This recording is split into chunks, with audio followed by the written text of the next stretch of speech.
Bienvenidos a un nuevo episodio de Bloque 12 Podcast, un podcast de la Facultad de Derecho de la Universidad Pontificia Bolivariana, en donde queremos resaltar las carreras de nuestros egresados y que ustedes se inspiren a lograr lo imposible.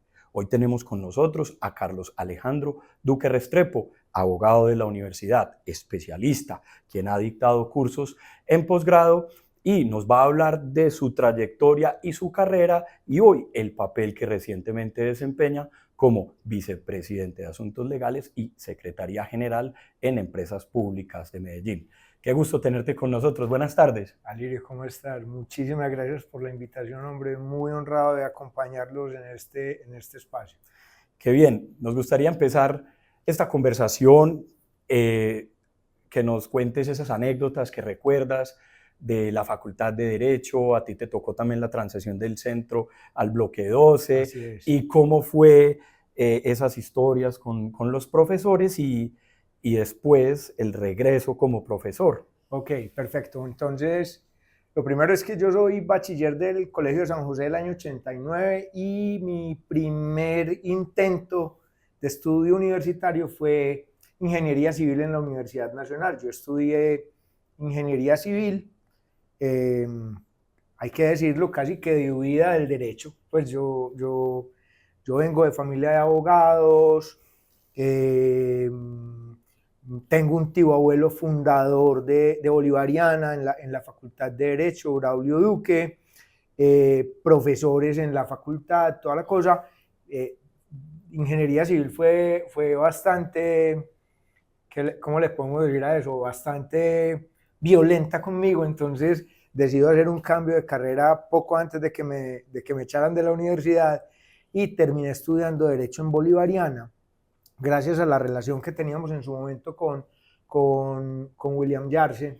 Se me permitió ingresar como asistente en el segundo semestre del primer año. Porque era por años. Era una carrera anualizada y por alguna deferencia que hizo el doctor Yarse, pues pude asistir ese segundo semestre sin estar matriculado, simplemente como asistente, y ahí me encarreté, encontré pues la vocación y fue bastante satisfactorio. Anécdotas mil. Pues la primera era que venía de la universidad pública, con otra mentalidad, digamos que con otro mundo, entre comillas, y paso a Bolivariana, que tenía un poquitín más como de restricciones y de seriedad y tal. Entonces ahí hubo un primer choque. Y el mismo campus, me imagino. Y el mismo campus, imagínate, pues uno en ese momento de Ingeniería Civil, los primeros semestres se veían en agronomía, la sede ahí de punto cero, para pasar pues al edificio de la playa, que les tengo que decir que para mí es el mejor recuerdo de mi época universitaria, es la playa. O sea, lo que pasaba después de salir de la facultad, en todo ese ambiente muy lúdico, muy bohemio, de alrededor de la facultad, era maravilloso, desde el pequeño teatro, los profesionales, el guanábano, el eslabón prendido. Claro. Era pues una época que era fue bastante disfrutada pues por todos mis compañeros. Luego vamos al campus pues principal, a Laureles, y nos hicieron aparte también. Entonces ahí era también casi básicamente lo mismo, pero ya pues en todo el mundo pues de la universidad grande, por decirlo. Claro. de alguna ahí, antes de pasar a esos recuerdos de profesores y materias que te gustaban, nos contaban preparando esta entrevista que siempre manifestaste un gusto y una predilección especial por la salsa. Sí. Y que tuviste uno de los primeros logros que tus compañeros envidiaron mucho. Sí, yo tengo que decir que soy el socio 053 del Club de Amigos de la Salsa Latina Estéreo. Maravilloso. La salsa me la mostró y me la enseñó. Mi papá tenía una empresa transportadora de cerveza, tenía 2 o 3 camioncitos, y uno de los conductores de él fue el que vivía en Itagüí, fue el que me enseñó de salsa, pues como desde los 13 años. Claro. Y como desde los 16 años hice parte del Club de Amigos de la Salsa y sigo siendo salsero, me encanta y ahí comparto pues esa afición con algunos amigos. Sí. Qué bien. Ya pasando a esas materias y que quizás encontraras ahí algún ascendente de lo que fuiste ejerciendo en el transcurso de tu carrera, ¿qué profesores recuerdas? ¿Tuviste, como decíamos aquí con otra entrevistada que pasó recientemente, tu crush con el penal o no? ¿Y qué nos contás de esos profesores y eso que marcaron en ti, esa semilla que fue hoy creciendo y que hemos visto cómo se ha desarrollado a lo largo de tu carrera? Mira que me planteas un tema. Obviamente me enamoré del derecho penal, es que no había forma de no enamorarse del derecho penal. Y el monitor del consultorio es el hoy día profesor Ricardo Posada. Ricky era vecino mío y él era pues un estudioso desde pequeñito con los otros Ricardos pues del derecho penal, y Ricardo me tenía en consideración para entregarme los casos difíciles del consultorio, 1 o 2, hasta que una vez nos tocó defender a unos piratas terrestres por allá de la Estrella, Antioquia. Y resulta que por allá distribuía cerveza mi papá. Y resulta que era una bandita que solía atracar los camiones de mi papá. Y entonces yo me negué a llevar ese caso en el consultorio. Pues casi me echan de la facultad, ¿no? Eso se armó un problema de marca mayor. Recuerdo a Carlos Jaramillo diciéndome, es que usted tiene que convencerse que todo el mundo necesita defensa. Y yo le dije, ese señor atraca a mi papá, yo no lo voy a defender. Y eso fue pues tremendo problema. Claro que me enamoré del derecho penal, me encantaba. A partir de ese momento dije, no más penal. Tenía un especial gusto por el derecho público. Recuerdo las clases de Cristina Gómez, pues que es un referente hoy día, de Luis Fernando Álvarez, que es un referente hoy día. Luis Fernando, al profesor Álvarez, tuve el gran honor de volvérmelo a encontrar acá en la Junta Directiva de PM, y bueno, para mí es motivo de orgullo compartir pues ahí momentos con él. Pero por cosas de la vida, cuando llegué a tributario con Ignacio Danín, ya se me cambió el chip. Y el profesor Ignacio para mí fue el profesor que me marcó y al que más le debo pues en realidad para lo que ejerzo hoy día. Cuando decidí hacer la especialización en derecho tributario, en legislación tributaria, que es la que ofrece Bolivariana, Ignacio falleció tal vez 2 meses antes. Él era el director de esa especialización, o el que, digamos, que terminaba dando la pauta en esa especialización, y ahí, digamos, que ya no me tocó, pero dentro del pregrado y como profesionales no había trato más respetuoso hacia el colega, no obstante haber sido su alumno, que el de Ignacio Sanín Bernal. Le debo mucho a Ignacio, entre muchos, pero a él lo llevo pues especialmente como un referente en la profesión, claro que sí. Tienes también una gran incidencia de tus consabidos pues, funciones y actuaciones como árbitro y como litigante en procesos arbitrales. ¿Eso se fue desarrollando posteriormente o en la facultad ya cuando viste algunos procesales? Porque es que el arbitraje, digamos que en la época que ustedes estaban era muy escaso. No había. Fue ya posteriormente que empezó pues, su desarrollo. Es que en su momento, aunque tuvimos unos excelentes profesores de derecho procesal, tanto en civil como en penal, digamos que la afición por el litigio y más por el litigio arbitral se despierta después. Me llama algún colega de la Universidad de Antioquia y me dice, ve que a ver si ayudamos con este arbitraje. Yo, arbitraje, no, pues vení, estudiemos, y empecé a estudiar la materia. Posteriormente, AFIT abre una cohorte, fue la única cohorte, Sí, una ha sido la especialización única. en arbitraje y métodos alternativos de solución de conflictos, una especialización de año y medio, rara pues en su momento para lo que había, y hago la especialización y al poco tiempo ingreso a las listas de árbitros de Medellín, de la Cámara de Comercio de Medellín para Antioquia y de Cali. Y con posterioridad pues fui avanzando en los estudios, empecé a salir del país a hacer algunos cursos que se ofrecían en el mercado, y en su momento pues hice parte de la Comisión de Arbitraje de la Cámara de Comercio Internacional, y he estado pues como presente en el arbitraje, pues tratando de no sé, a mí el tema de arbitrar me gusta Sí, mucho, eso es bien valioso, ahí entiende uno muy bien la la responsabilidad que tienen dificultad que es. los señores jueces de la República, quienes admiro muchísimo, y bueno, y ya en el litigio pues es Claro, también bastante entretenido.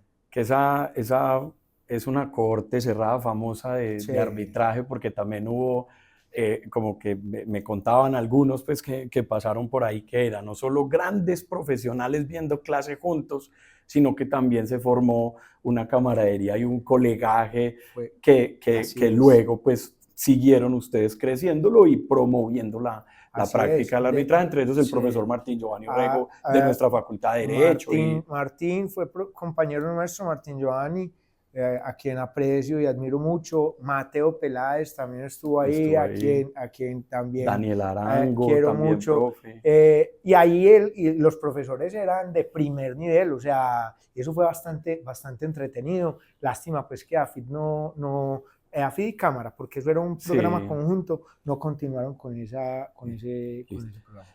Contanos, pues es conocido que siempre pues fuiste un hombre muy, muy echado para adelante, como decimos en Antioquia, y muy decidido, y ya trabajabas desde que estudiabas, pero ¿cuándo fue tu primer acercamiento ya a un trabajo jurídico?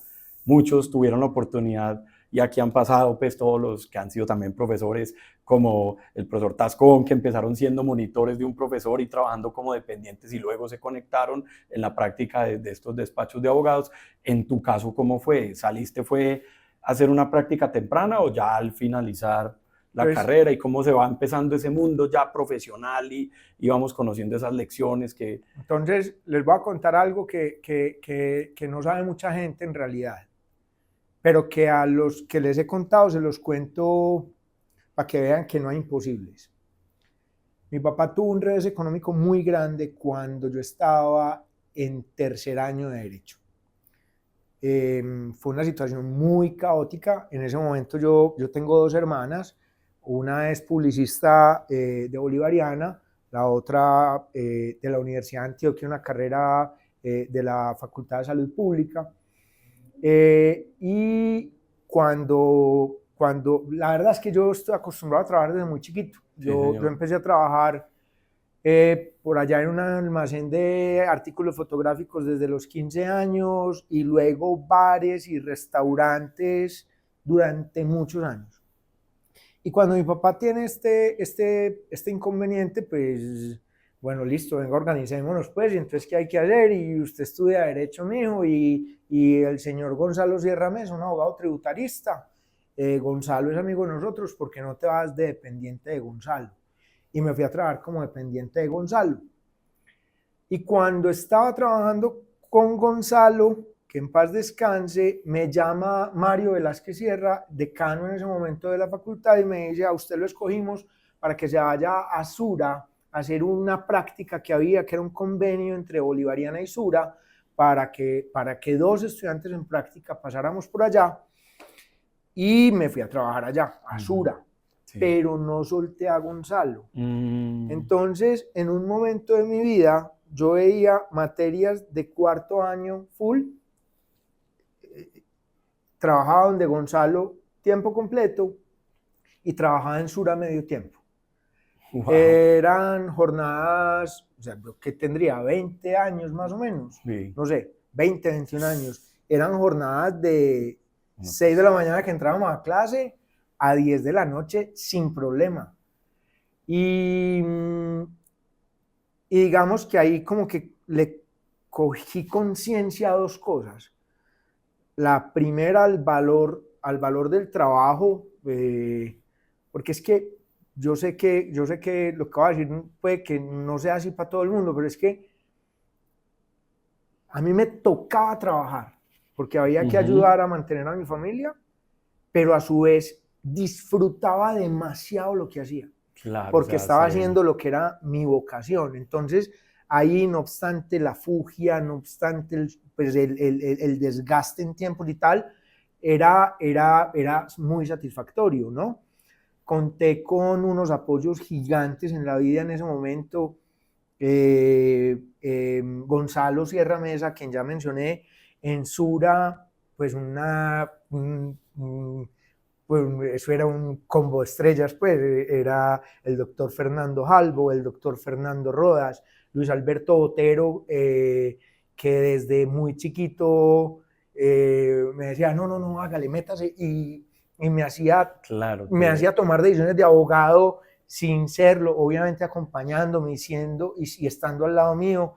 Bueno, y Tavo González, y bueno, un combo pues, de gente, la doctora Livia Barreneche, que me enseñó muchísimo de derecho financiero, una cantidad de personas súper importantes en mi vida, a un momento muy crítico, Alirio, porque en realidad estábamos en ese tema de tener que luchar, y ahí le cogí el swing a esas dos cosas, trabajar duro, pero que lo que hagas te tiene que gustar, y no he perdido eso. Sigo disfrutando muchísimo mi profesión y el ejercicio de la misma, y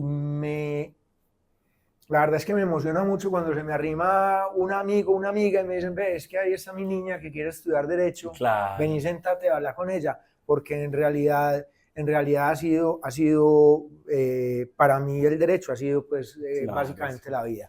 Luego, ya empiezo la docencia. Yo fui profe muy joven. Lo primero que hice fue ir a darme clases de RC administradores a la Autónoma. Creo que me gradué en el 2007 y en el 2008 empecé a dar clases en la Autónoma de RC administradores, y luego Cristina Gómez me invita a ser parte del equipo de profesores fundadores de la Facultad de Derecho de la San Buenaventura. Y di clases en San Buenaventura durante 12 años en pregrado. Unos temas pues como que se llamaba holística jurídica, y luego derecho comercial y derecho societario, que han sido pues como los temas en los que me he movido profesionalmente más, y me retiré de la San Buenaventura luego del nacimiento de mi hijo, de Martín. Porque el pregrado pues desgasta, el pregrado es duro. Eran 2 grupos, bueno, eso más el trabajo, más todo. Entonces hice a un lado la docencia en pregrado, la extraño muchísimo, me extraño mucho el brillo de los ojos de esos 5 o 6 alumnos que uno sabe que están encarretados y conectados con lo que estás dando. Así es. Extraño mucho eso, y luego me dediqué a los posgrados en distintas universidades del país, y en la pandemia dije no más, y paré docencia. Sí, paré docencia. Qué bien. Ahí hay un tema que vale la pena rescatar, y es siguiendo, y es, y abordemos esta pregunta y ya continuamos pues con lo que ha venido siendo el recorrido de tu carrera profesional, y es mentores. Siempre nos dicen, hombre, sabemos que uno pues muchas veces se puede llegar solo, pero hay siempre esa guía, esa palabra cuando uno más la necesita, que lo rescata a uno a veces de la noche y le vuelve a mostrar e iluminar el camino. Para ti, ¿quiénes han sido ellos? Y ya luego seguimos hablando pues de tus otros componentes de carrera. Indudablemente hay una persona familiar que fue el primero que me dio línea. Se llamaba Antonio Duque Álvarez, abogado de la facultad también.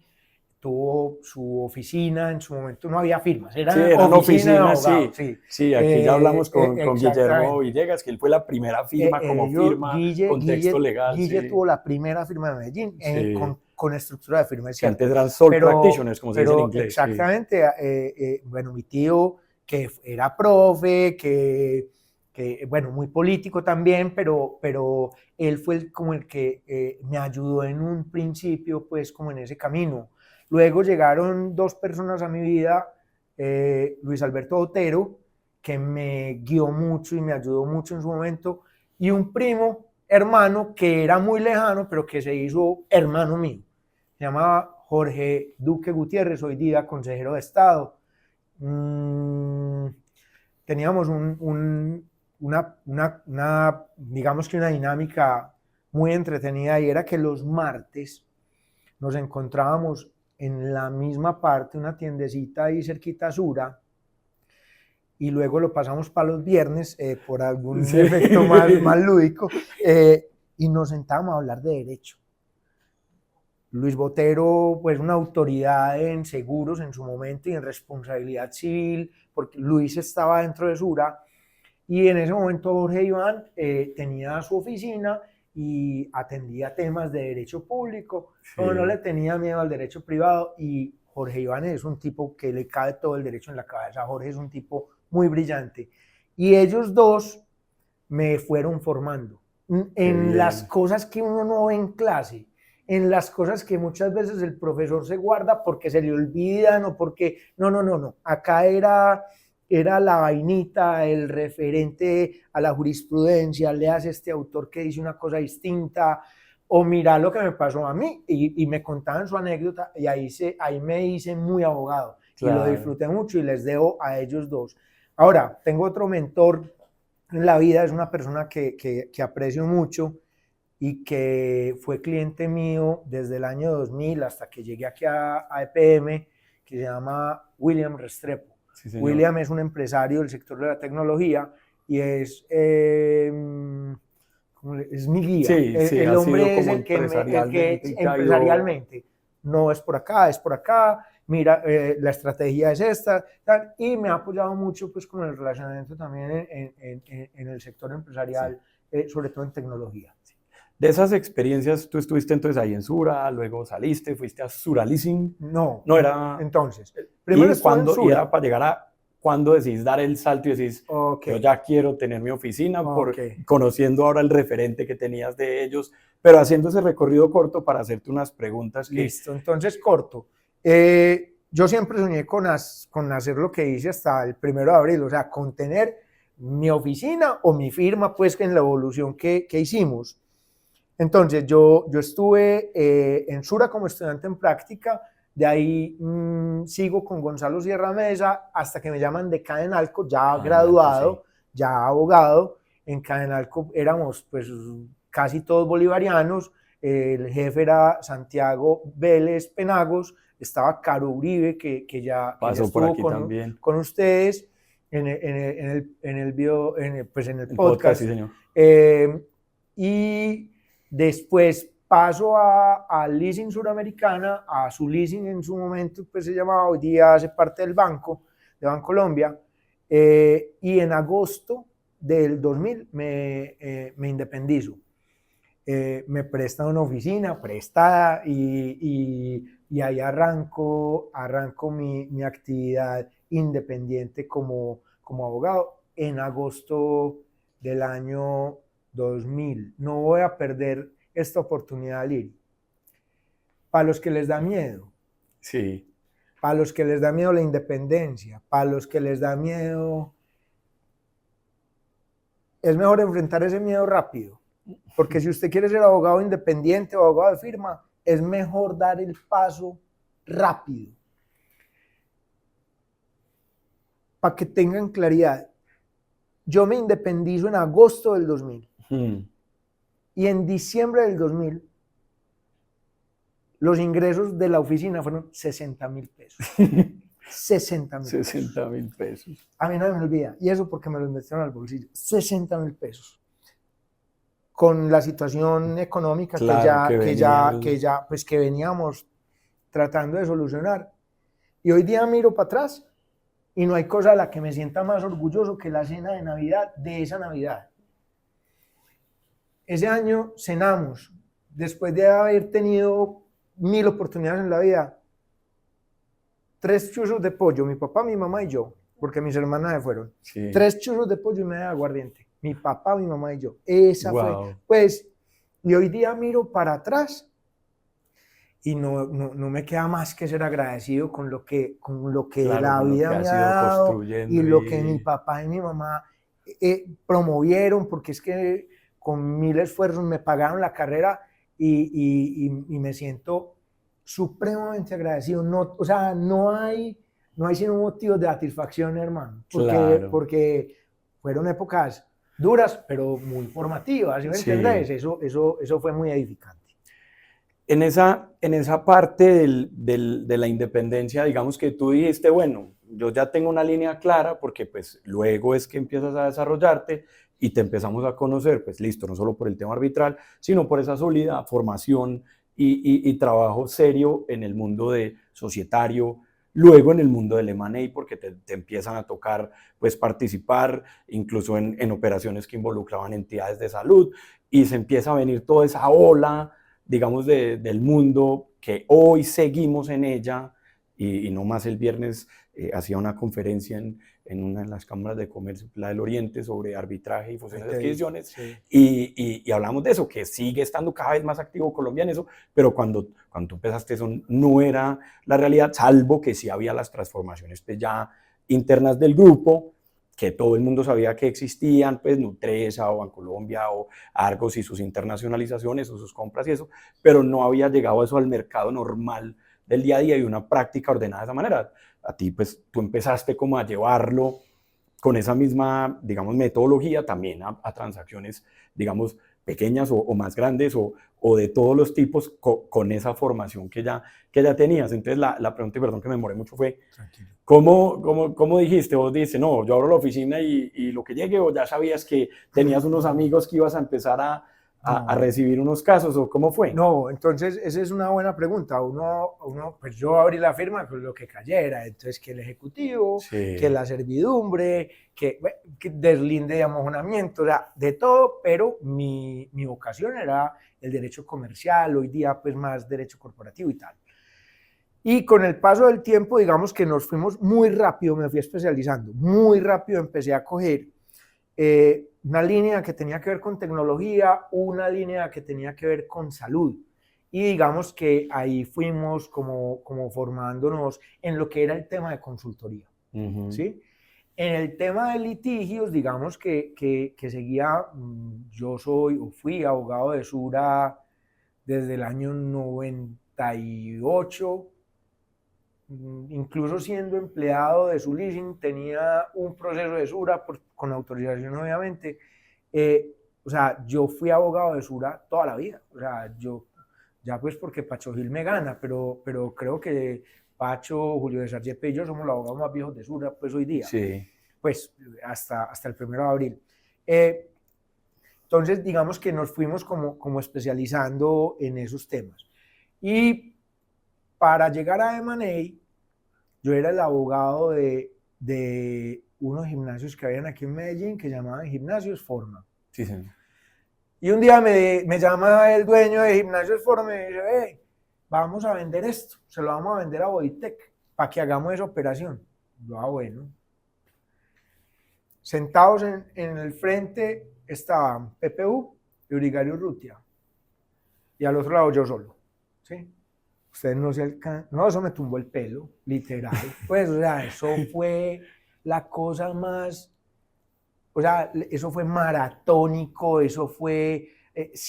O sea, yo tenía reuniones, pero entonces por la noche me tocaba irme a estudiar las cláusulas básicas de M&A, o sea, cosas que yo en la vida, finalmente, sobre todo con la participación de algunos abogados de Bogotá que hoy día son bien cercanos a mí, me fueron llevando y me fueron mostrando, el negocio quedó perfecto, ¿sí? Y de ahí en adelante empezamos a desarrollar más operaciones de M&A. Pero para responder a tu pregunta, siempre lo primero, de todito, menos penal, claro, sí, menos familia. Yo pues sí, yo esos temas sí no, ni penal ni familia, pero con el paso del tiempo digamos que ya nos fuimos especializando y hasta que dejé mi firma ahorita en marzo, nosotros trabajamos solo temas de derecho privado, muy derecho corporativo, litigio societario, digamos que temas muy acotados a lo que ya últimamente se venía haciendo. Volviendo al tema y ya unas preguntas de hoy, de tú cómo ves el termómetro y demás, y falta pues la obligatoria, y es por cómo te lograron convencer para volverte para acá después de que estabas en eso que te gusta tanto y que decís que trasnochabas y pues, me cogió el día y otra vez, pero que es una materia muy apasionante, y cerramos ahí.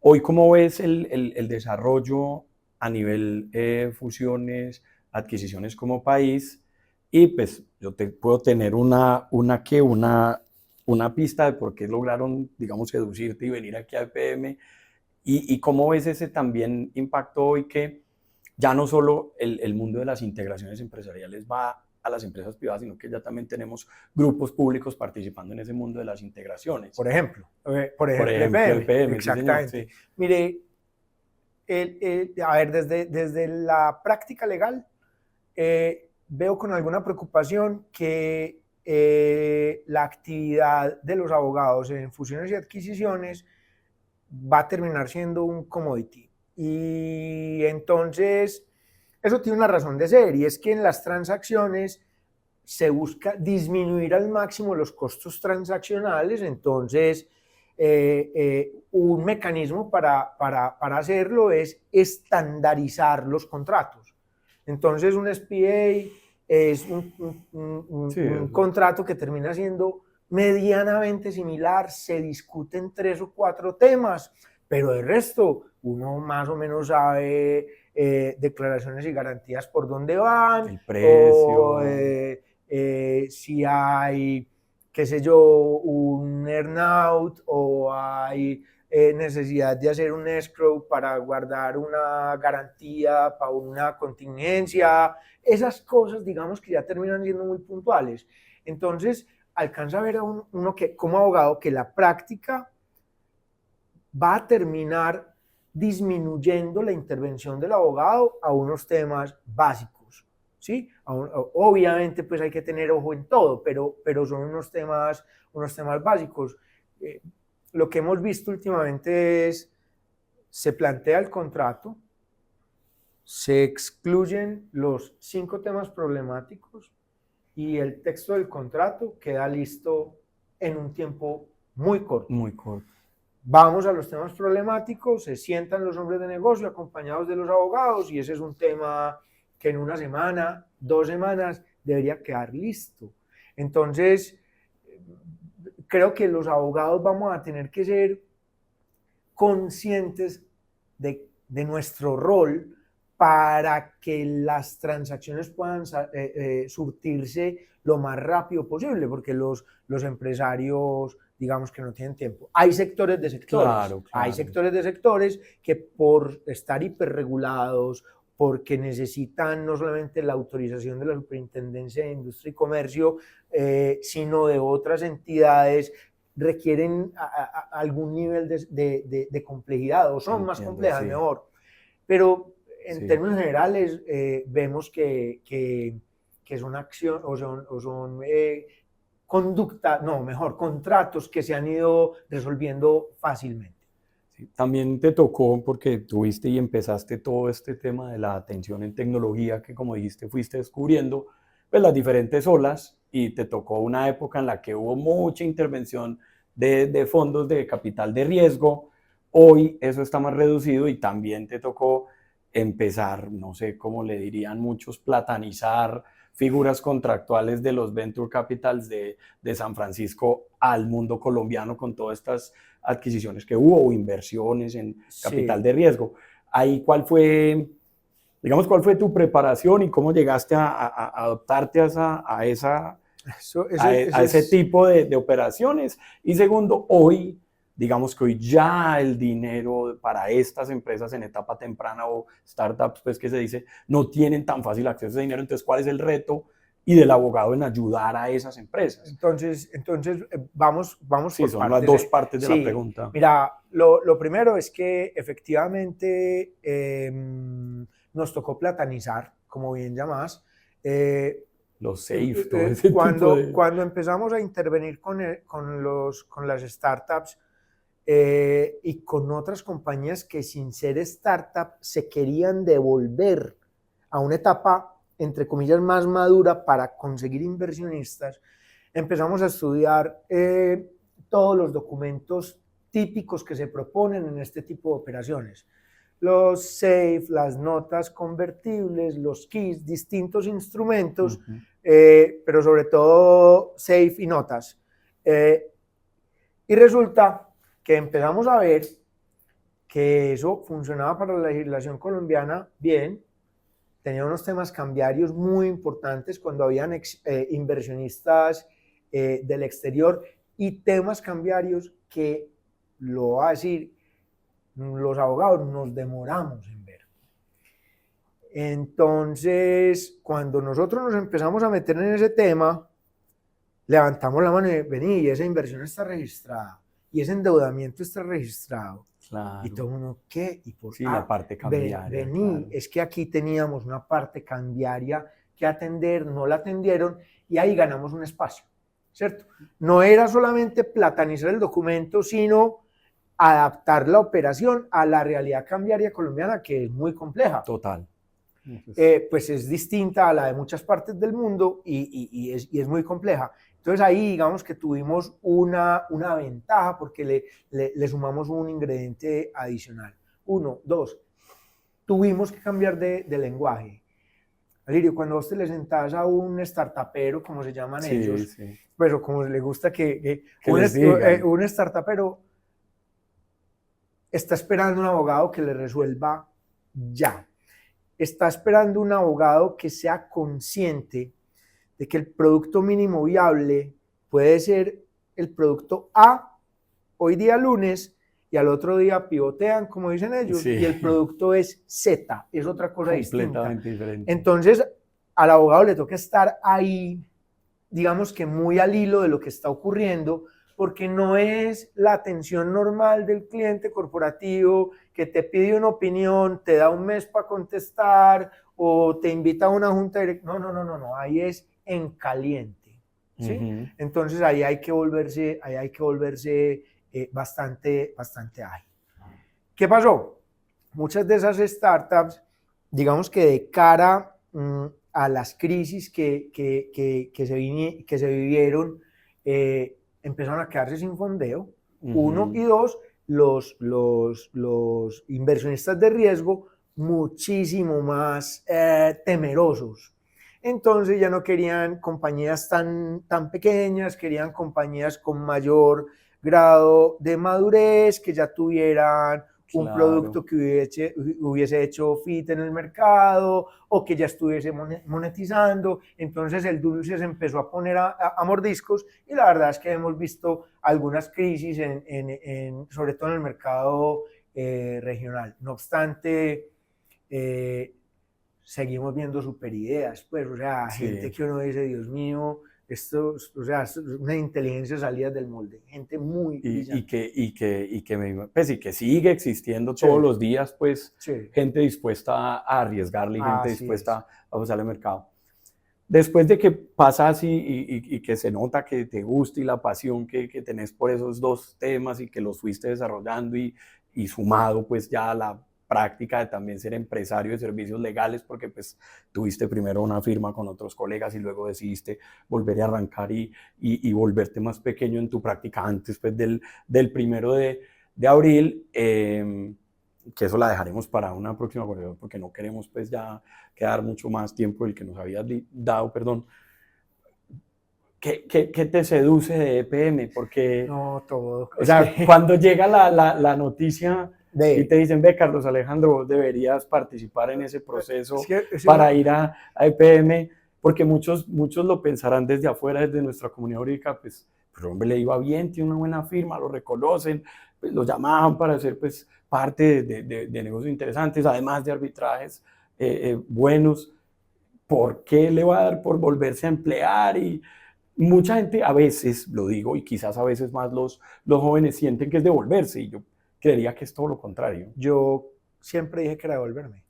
Pues cuando yo veía amigos o personas cercanas que estaban en firma y les ofrecían un trabajo, se devolvió. Se ahora te la cobro. Pero la verdad es que, Sí. la verdad es que cuando me hacen el ofrecimiento, me plantean el reto del gobierno corporativo de PM, golpeado por Sí, circunstancias sí. pues, que ya todos conocemos. Uno y dos, el tema de Secretaría General. A mí me ha gustado mucho, pues por mi vocación al derecho societario, el tema Así de Secretaría General y el tema del gobierno corporativo desde un concepto que yo siempre mantengo en la cabeza, que es la paz societaria. Gobierno corporativo significa paz societaria, y si yo instrumento un buen gobierno corporativo, no me toca ir a hacer a lo otro que me gusta hacer mucho, que claro, es el litigio societario. El litigio, sí. Entonces, digamos que cuando se presentó la oportunidad, me dijeron, ve, el candidato que más opción tiene sos vos, mira, el reto es este, es un reto temporal, o sea, yo, pues obviamente este es un cargo de libre nombramiento y remoción, etcétera. Yo dije, ¿cómo decir que no a la insignia de los antioqueños? Pues, o sea, sí, ¿cómo decir que no a esto que ha sido, que para mí ha sido de mis entrañas? Total. Yo vivía a 2 cuadras del edificio viejo de PM en el centro, del Miguel de Aguinaga. Que yo le digo, bueno, que le digo el edificio bruto, pues, porque estamos en el edificio inteligente, pues, haciendo el chiste. Y la verdad es que para mí hoy día es motivo de orgullo, hermano. El orgullo, entonces, claro. acá sí, estoy. porque yo pensé, y como te decía ahora, conectando los puntos, que pues EPM, digamos que fue de los primeros que como entidad con recursos públicos arrancó a tener esa tendencia de adquisiciones e integraciones de servicios públicos, no solo a nivel local, en los acueductos de diferentes lugares, empresas de energía, etcétera, sino a nivel internacional, y esa expansión que fue, digamos, llamativa y que es uno de los, para mí también, valores que veo hoy de tu paso en este cargo a nivel internacional. Y voy Entonces, a hacer, que mira que yo decía, bueno, eso quizás fue también lo que lo sucedió, porque pues tu conocimiento y que nos conocemos de hace rato por ese gusto del derecho societario y las operaciones y lo que veníamos conectando con esas habilidades que también ya venías madurando, claro, como consultor independiente. Claro, y quiero hacer un reconocimiento acá, y está en la vicepresidencia de Gobierno Corporativo y Secretaría General, que es nuestra vicepresidencia. Hay un equipo que se llama el equipo de crecimiento y consolidación. Wow. Es un equipo de 6 abogados, algunos de ellos bolivarianos, María Petit, María Cristina Vázquez. Es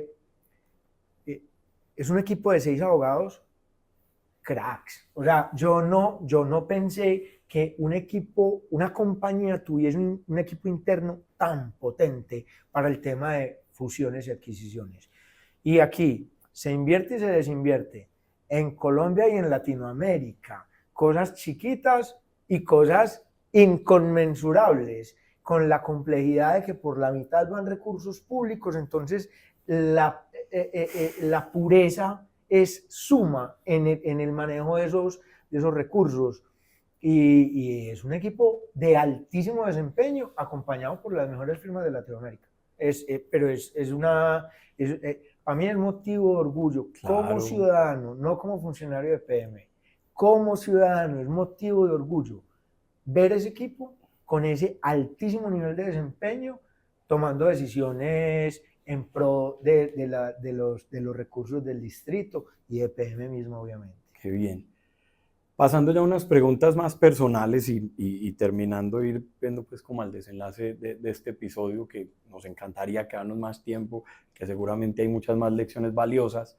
Digamos que hoy como herramientas, digamos que tú digas al Carlos Alejandro de la Facultad de Derecho terminando, que hoy te han tocado aprenderlas, porque ya nos has contado que también siempre ha sido esa habilidad constante de querer aprender, así sea los viernes con el after class de los viernes, ¿cierto? Queriendo aprender y con la alegría que reconocen pues tus compañeros y muchos de nosotros también. digamos que hoy, ¿cuáles son esas herramientas que vos a una persona, a un estudiante le dirías, ve, yo creo que quisiera haber empezado a estudiar más rápido este tema o estos temas? Sin duda, fundamentos contables. Fundamentos contables, sí. Sin duda, matemática financiera o medio poder manejar una tasa. Básicamente las dos cosas, por lo que hago hoy día. ¿Sí? Derecho tributario lo estudié tarde, pero bueno, lo cogí. Pero yo creo que si vos tenés intención de trabajar derecho privado, el tema contable y el tema financiero es un tema que se vuelve absolutamente medular para poder tener una conversación a nivel del empresario al que estás atendiendo. Eso sin duda. Y creo que hay otras cositas que terminan siendo habilidades blandas que lo distinguen. Pues puede que todos los abogados tengamos en la mente que somos muy buenos oradores, ¿sí? Sí. Y que tenemos el don de la palabra. Pero si vos te vas con ese cuento y en realidad no estás potenciando eso, tenés una desventaja. Entonces, también digamos que la capacidad de expresarte adecuadamente, tanto oral, hoy día más oral, pues Sí. por lo que estamos viviendo en nuestro sistema procesal, pero también por escrito, eso es una ventaja. Yo te he visto en acción y no sé, es más una pregunta que considero que también en ti reconozco como una habilidad, y es la persuasión. ¿Dónde lo desarrollas o eso se fue dando natural a raíz de que tenés el ascendiente de tu familia y tu papá y los negocios y les tocó siempre estar ahí, convencer al cliente, abrir mercado? ¿O tú en algún momento diste, a la persuasión la tengo que también aprender con un poco más de método? Y te va. Porque también yo les digo a mis estudiantes que no hay un buen litigante sin unas buenas herramientas de negociación y de persuasión. Sin duda. Hombre, yo creo que eso lo vine a descubrir, que lo tenía en mí, ya ejerciendo. Y la he utilizado y me he valido de ella. Seguramente pues puede venir pues por el ancestro, por mis papás, pues trabajadores de toda la vida, por esa serie de cosas, y por buscar el elemento que sea capaz de cambiarte a vos la decisión, sin forzarte, sin violentarte, sino llevándote con argumentos a donde yo quiero que surja la decisión. En Medellín estamos llenos de magos en esa materia. ¿Sí? Sí.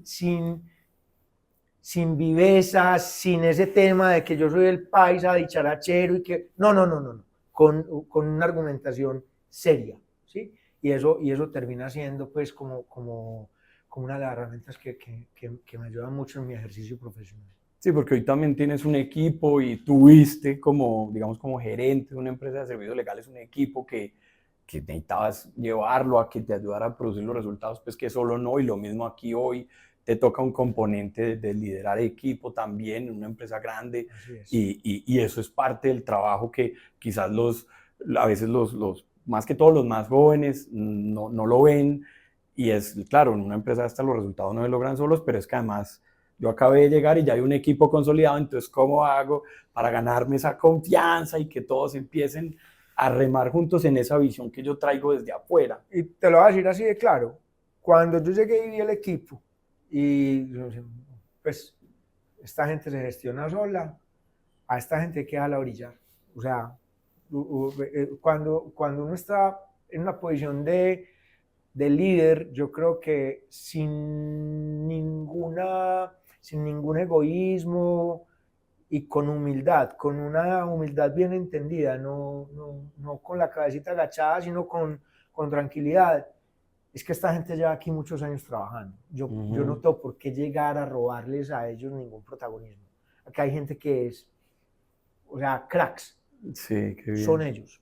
son ellos. Yo coordino, pues, y hay veces, pues, que ni coordinar me toca, pues es mantener todo en el mismo carril y ya. Cuando vas con un equipo así es muy fácil y he tenido la suerte de tener equipos así toda mi vida, sobre todo muchas mujeres. Y eso también hay que decirlo, me ha encantado trabajar con ellas porque son más organizadas, son más metódicas y digamos que tienen mayor nivel ¿de qué? De atención. Sí, como atención al detalle, que para esto es importante, o para ciertas materias sigue siendo muy, muy importante. Y en los 3 equipos que gestiono, hay 3 hombres, 2 hombres, porque se me acaba de ir uno, pues que de resto son puras mujeres. Y me siento muy orgulloso. Y eso también hemos visto, que la tendencia de la carrera es que cada vez, y uno que es profe se da cuenta que cada vez en los salones es más mujeres que hombres, y uno no sabe eso en qué sentido va. Digamos que desde hoy las herramientas que consumes y en el día a día, en un día normal de Carlos Alejandro para formarse para estos puestos gerenciales y para tomar siempre esas decisiones asertivas y de nuevo, yo escuchaba en estos días una frase de alguien que me gustó mucho y es: a mí no me trajeron a este puesto para que todo siga igual así de fácil. A mí me trajeron a este puesto porque saben que cuando las cosas se ponen difíciles es donde me necesitan, y me necesitan de este lado y no en la calle. En este caso, me imagino, en este caso estoy seguro que es igual, porque es un reto. Nos cuentas de lo que venía, de lo que ya pues, es conocido, lo que sabemos que existió en una administración anterior, etcétera. Y hoy, digamos que tú empiezas, y cómo te preparas tú entonces. ¿Qué lees? ¿Estás leyendo temas de psicología para entender a tus equipos? También formarte en las decisiones técnicas, porque aquí hay un componente técnico específico que quizás no se ve en otros lugares, que el tema del agua, que el acueducto, que la medición, que la energía, que la basura, pues como que cosas que quizás no estaban tanto en tu discurso del día a día, en otras empresas, en el retail o en la tecnología o en el mundo de la salud. Entonces, ¿qué es eso que vos decís puntualmente? Me gusta este podcast, me leo estos libros, la salsita, pues ya sabemos que así es infaltable y demás. Entonces, mira, EPM participa en 8 negocios distintos. De los 8 hay 7 pues, que son los tradicionales de generación, distribución, transmisión, agua, bueno, todos esos negocios hiperregulados. ¿Sí? Ahí entonces el componente tarifario o los componentes de una tarifa, eso es un enredo. Y entonces eso hay que estudiarlo. Y eso me consume demasiadas horas. ¿Sí? Ahora, estudiando, por ejemplo, los litigios de Hidroituango, a vos te toca parar de leer el contrato para ir a consultar qué es lo que quiere decir X componente, de cómo van a medir la energía en firme. Y esta gente de PM, mis compañeros, son expertos. Entonces, a mí me toca ponerme a tono en ese sentido. Digamos que eso es una quimera. Nunca voy a estar a tono. Ellos llevan años haciendo eso, pero trato de estar, digamos que al día. En temas de gobierno corporativo, digamos que es un poquitín más fácil porque los estados del arte en gobierno corporativo los publican las entidades que gestionan gobierno corporativo a nivel mundial. Entonces, qué sé yo, Banco Mundial mantiene sus referentes, IFC pues mantiene sus referentes, hay un instituto colombiano de gobierno corporativo que mantiene sus publicaciones, hay una cantidad de cosas que te mantienen actualizado, que te dan el estado del arte en los temas de gobierno corporativo. En materia societaria, pues obviamente las fuentes de consulta normales, pues todo lo que como abogados, pues vos y yo que trabajamos temas tan cercanos, pues sabemos los concepticos de la super, la jurisprudencia, lo que están diciendo los profes, bueno, eso termina siendo. Y adicionalmente un tema que me ha gustado mucho, yo creo que uno debería estudiar psicología porque ajá, y economía, porque ajá, porque eso hace falta entender. La psicología para el manejo de los equipos, para el manejo de tus emociones. Pues, Claro, nosotros los que litigamos sabemos claro. mejor que nadie, tú no te puedes dejar sacar. No se puede sacar el tablero nunca. Uno, y dos, y escuchaba a Juan Antonio Gaviria que vino a darnos una charla la semana pasada aquí a EPM. El derecho no es derecho solamente. El derecho es el impacto, sobre todo a los que nos gusta el derecho privado, el impacto, bueno, todos, pero el impacto económico de una decisión legal, vos lo tenés que medir. Total. ¿Sí? Entonces, como temas adicionales de estudio, economía y psicología, e historia, hermano, que ese es mi hobby, la historia. Yo me la paso metido en referencias históricas. Pues, ¿Y cómo distribuís el tiempo? Porque, pues, estando en una posición de estas, y sabiendo que te gusta, y como decimos aquí en Medellín, lo engomado que sos con los temas, para que no te consuma y sigas sacando tiempo para, pues, el Carlos papá, el Carlos que tiene su pareja y sale y disfruta y encontrarse con los amigos, porque también a veces eso se lo critica uno a los jóvenes y les dice, tranquilos, es que a veces no se emocionen tanto porque eso va a estar y siempre va a estar, pero no pierdan esos años que van a seguir y no se puede uno perder la vida que lo rodea. Eso, ¿cómo haces ese balance? Porque puede ser a veces complicado en posiciones como la tuya. Hace 3 años elegí privilegiarme, elegí privilegiar a mi hijo. Y esa es como o sea, norte. Tu decisión de irte temprano para la casa todos los días a estar con tu hijo. Esa decisión yo no la puedo, porque mi hijo no vive conmigo. Pero yo sí me gasto el tiempo que sea en función de Martín y en función mía. Sí. Si hay que descansar, descanso. ¿Sí me entendés? Si hay que dormir, duermo, porque eso es mi salud mental. Pero habitualmente tengo horario, ¿cierto? Entonces yo puedo quedarme en la oficina 6:30, 7, lo que sea, llego a la casa, leo un rato, descanso otro rato, vuelvo a leer y últimamente con los podcasts y con los recursos tecnológicos alcanzo, por ejemplo, a mantenerme nutrido de historia. En vez de leer, Sí. escucho un podcast, tengo varios, pues, y eso me facilita la vida. ¿Sabes qué me tiene muy triste? Que no he vuelto a hacer deporte. Ese ha sido como la renuncia que me ha tocado hacer aquí en EPM, porque el voleo es de tal intensidad, claro, que yo llego ahora a mi casa, hermano, y no me provoca ningún esfuerzo físico. claro. Pero sí, pues prefiero reposar. Qué bien. Sí. ¿Algún tema que no hayamos cubierto, que quieras que se nos haya pasado y que quieras traer a la mesa antes de cerrar, pues con Sí. una recomendación a todos los que hoy debemos brillar aquí donde estás y que sabemos que has ido construyendo No, carrera pero propia? sabes que quiero pasar a eso de una vez, una cosa que me enseñaron hace muchos años. Cuando yo trabajaba en Sura, yo era estudiante en práctica y una de mis cosas que me tocaba hacer de mis tareas era el control de los informes de los abogados externos. Y uno bien chiquito y una playa de abogados pues ahí, pero pues, Julio César, sí, Julio César. Los morenos, todos. Mario, pues, y alguna vez tuve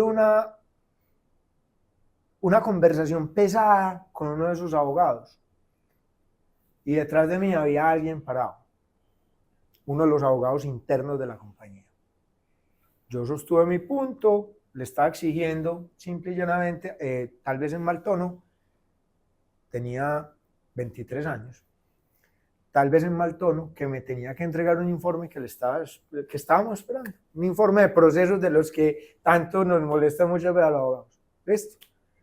Se acabó la conversación y esta persona que estaba detrás de mí se arrima por detrás, me pone una mano en el hombro, me dice, Carlos, nunca se le olvide que el poder es prestado. Nunca se le olvide que el poder es prestado. Y que hoy día usted está acá, pero la demanda entrante está allá. Y lo único que usted tiene que tender es puentes entre personas, no entre profesionales, entre seres humanos. Hermano, y trato de aplicarla. Hay veces es difícil, hay veces, ahorita me decías, sí, yo hay veces soy fosforito y me subo y tal, pero siempre el respeto por la persona, hermano, porque más allá de títulos, de abolengos o el que se te para al frente, pues que es un mago, finalmente es un ser humano, igual a uno, ya, sin rollo. Entonces, el mensaje es, hombre, aunque suene a Diomedes Díaz, pero no podemos perder de vista que antes que ser los mejores abogados, tenemos que ser las mejores personas. Volvemos entonces nuevamente, el mensaje que había quedado para cerrar es eso, entender siempre que independientemente de esas posiciones que a veces pueden estar acaloradas, de ser duro con el problema, no necesariamente tiene que ser que hay que ser duro con la persona, y que así a veces pues como hay que ser enfáticos, también se puede ser tranquilo y avanzar. No, esto ha sido una maravillosa lección, esto ha sido un tiempo muy, muy bueno que compartiste con nosotros, y todas esas lecciones y esa curiosidad de la salsa que seguramente también siempre a todos nos generaba también esa curiosidad. Pues.